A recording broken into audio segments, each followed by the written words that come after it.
Dark clouds hang over American city skylines as distant sirens echo through empty streets. A single question rises.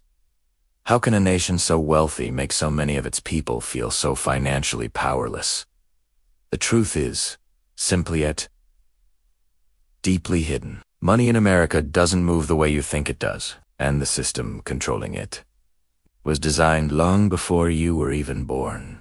Today, the real economy isn't built on hard work anymore. It's built on credit, leverage, algorithms, and silent decisions made inside offices you'll never enter. But those decisions shape everything you feel, every single day you rent, your job security, your groceries, your savings, even your dreams. Most Americans believe they work for money, but the uncomfortable truth is, money works against them. A train roars through an underground tunnel as lights flicker across steel walls. America's financial engine also runs underground, understood only by a few. Everyone else rides inside the system without seeing its gears.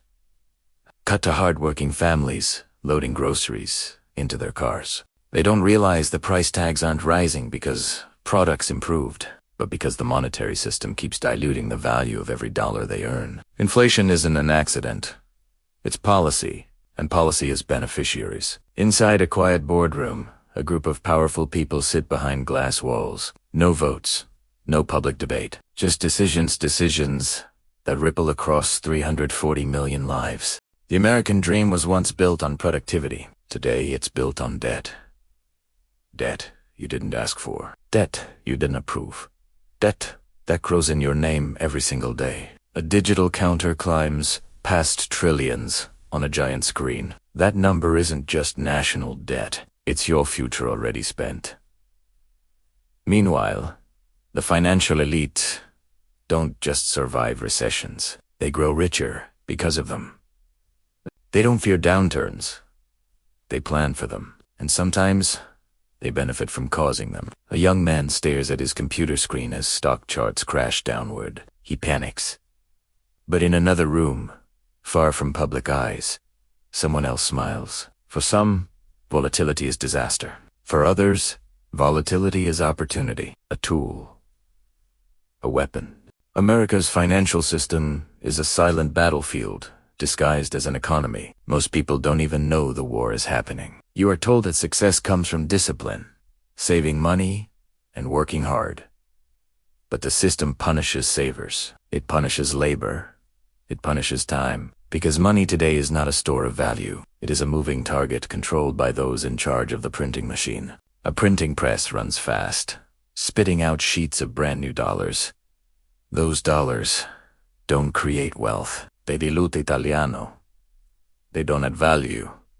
They redistribute it, and that redistribution always flows upward. Yet the average American still believes their paycheck represents fair value for their time. It do este. Your paycheck represents the remaining value after money has already been siphoned through inflation, taxation, debt interest, and asset manipulation. A woman calculates her monthly bills and watches her salary disappear line by line. It's not her fault.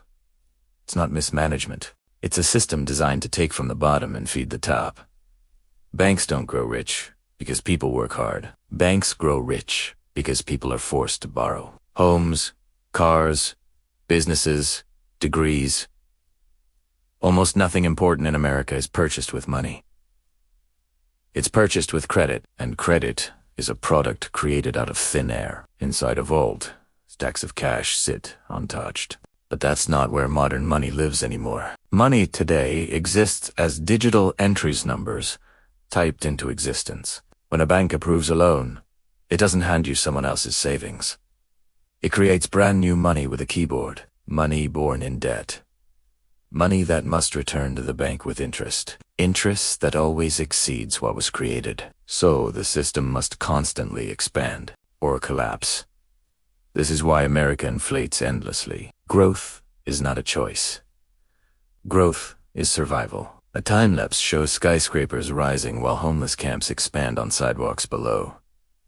The gap between the two worlds keeps stretching, not because productivity changed, but because access to capital changed. The wealthy don't work harder. They borrow smarter.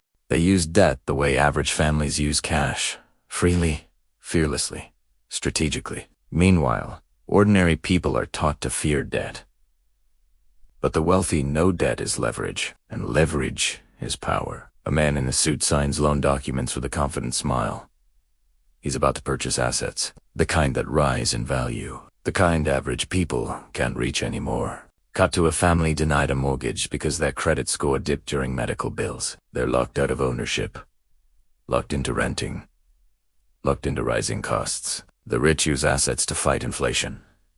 Everyone else uses paychecks. One rises, one falls. And over decades, the gap becomes destiny. A spinning coin lands on a wooden table.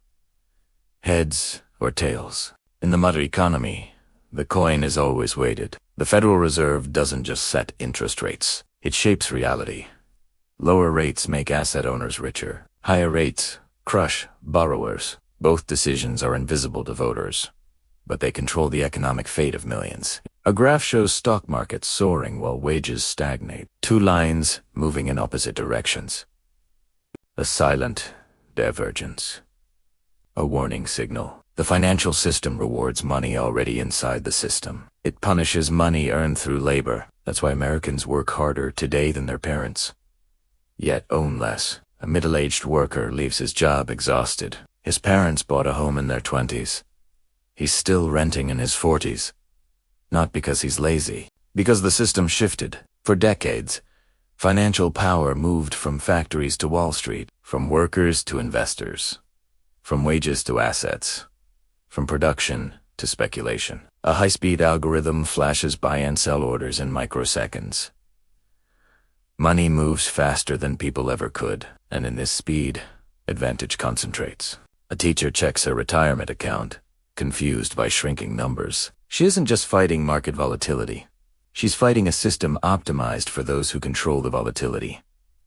Every crash transfers wealth. Every boom concentrates power. Behind closed doors, financial institutions strategize their next moves. These strategies aren't illegal. They're simply invisible to those who don't benefit from them.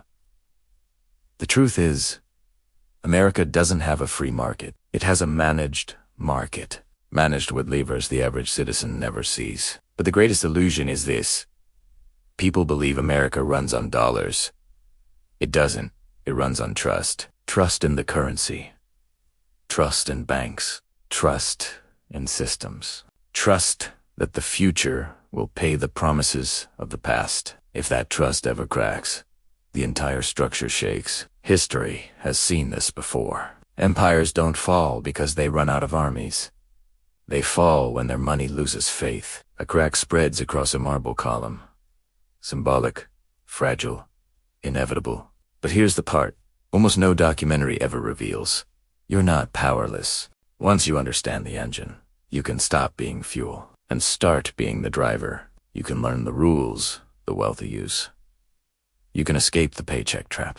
You can build assets instead of bills. You can own instead of owe. This documentary isn't about fear.